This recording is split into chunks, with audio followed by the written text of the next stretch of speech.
sulaman ini atau kecosan ini adalah sebuah simbol atau semiotik bahwa sebagai Presiden Republik Indonesia, Abah Anies akan mempersatukan Indonesia kembali. Silakan, Pak. Baiklah, karena ini bentuknya harus langsung tanya jawab, maka Mbak Anies mau pilih duduk di mana? Di kursi ini atau di kursi yang di atas? Pilih kursi yang stabil. Ini panasnya nih, stabil nggak? Aman lah, aman. Aman ya? Kita ini di kursi manapun juga senang-senang. Alhamdulillah. Walaupun memang saya sekarang sedang mempertahankan kursi, Bah. Baik, Bah. Saya dapat jatah 2 pertanyaan, baru saya akan lempar pada Anda semua. Pertanyaan pertama, ini menyangkut masalah hak demokrasi kita dalam budaya Indonesia. Apakah Abah akan melakukan normalisasi terhadap organisasi yang pernah dibubarkan oleh negara beberapa tahun terakhir ini? Sebut aja namanya, jangan takut. Oh ya udah. Ini. Gimana? Malah saya yang tanya yang takut, harus yang jawab yang takut. Apakah Abah akan melakukan normalisasi terhadap FPI dan HTI? Ya, gini. Saya sebelum jawab itu saya mau bilang terima kasih dulu. Buat semua seniman budayawan di Bandung yang sudah bersama-sama nyiapin ini. Kang Rosid, terima kasih. Instalasinya dahsyat. Kemudian saya kalau ke Bandung biasanya nyempetin ke tempat Kang Rosid. Ini lagi masa kampanye jadi gak bisa mampir, Kang.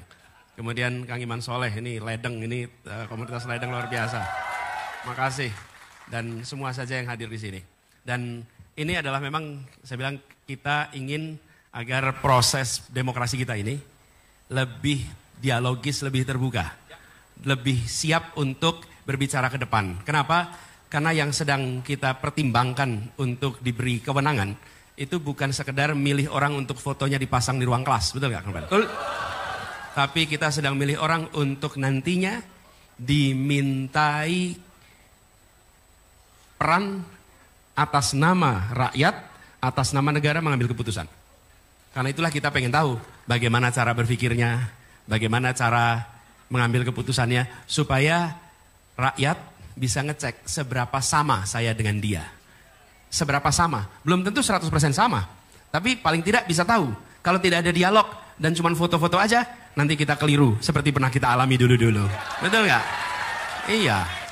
Loh, kita nggak tahu calon berpikirnya bagaimana, cara ngambil keputusannya gimana. Kerakyatan itu bukan ditunjukkan dengan foto, kerakyatan itu ditunjukkan dengan pikiran, gagasan, dan perbuatan. Ya. Jadi karena itulah kemudian kami merasa terima kasih siapapun yang menyelenggarakan acara ini menjadi kesempatan untuk semua nyocokin kalibrasi. Ya.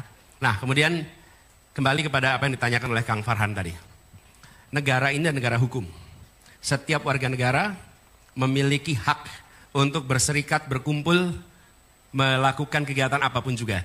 Negara tidak bisa mengatur pikiran orang. Negara tidak bisa mengatur perasaan orang. Yang negara bisa atur adalah perbuatan. Bila melakukan perbuatan yang melawan hukum, maka hukum akan mengambil tindakan untuk didisiplinkan. Betul ya? Jadi pikirannya, nah kita harus menghormati pikiran. Kadang-kadang kita ingin menyamakan pikiran. Kadang-kadang tanpa sadar kalau ada orang beda pikiran, harus sama dia dengan saya. Nggak boleh. Nggak boleh. Dalam ruangan ini saja belum tentu semua pikirannya sama. Dan negara tidak pernah bisa mengatur pikiran. Kita mengatur perbuatan. Jadi, bila kemudian ada organisasi yang melakukan tindakan melawan hukum, maka hukum akan berlaku pada organisasi itu, apapun organisasinya, dan kemudian dibuktikan di pengadilan. Nah, apa yang sudah menjadi keputusan pemerintah, itu keputusan pemerintah. Sudah jalani kemarin. Jadi bagi kami, kita hormati keputusan yang sudah dilakukan oleh pemerintah. Setuju atau tidak setuju, keputusan itu sudah dibuat, sudah terjadi. Ke depan kita akan pastikan, semua organisasi yang menurut pemerintah keliru, maka pemerintah akan membawa ke pengadilan dan pemerintah akan menunjukkan kepada rakyat di mana salahnya. Tapi ketika saya bertugas sebagai presiden, saya tidak akan membubarkan. Saya akan membawa ke pengadilan, minta pengadilan membubarkan. Bila melakukan pelanggaran hukum.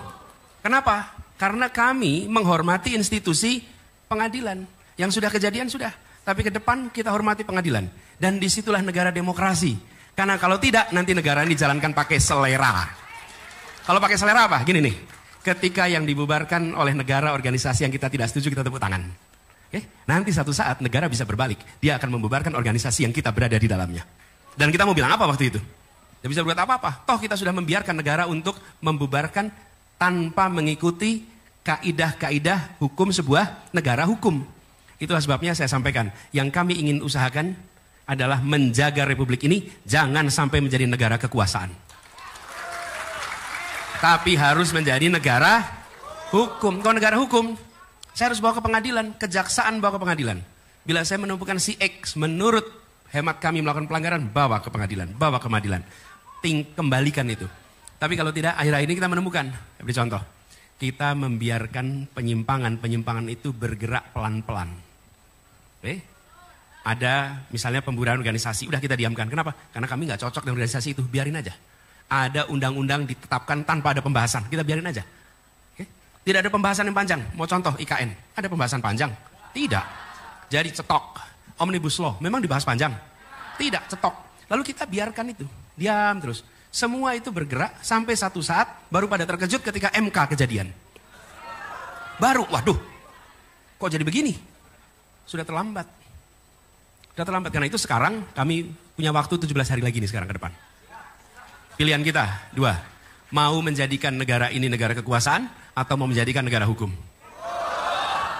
Kalau menjadikan negara hukum, maka kami menganjurkan pilih yang menempatkan hukum sebagai supremasi dalam pengambilan keputusan. Kalau negara kekuasaan, kekuasaan yang akan mengatur hukum. Nah, disitulah menurut saya penting. Jadi jawabannya yang sudah terjadi sudah, tapi ke depan seluruh ketentuan mengikuti prosedur hukum di mana pengadilan yang menetapkan, bukan keputusan dari pemerintah.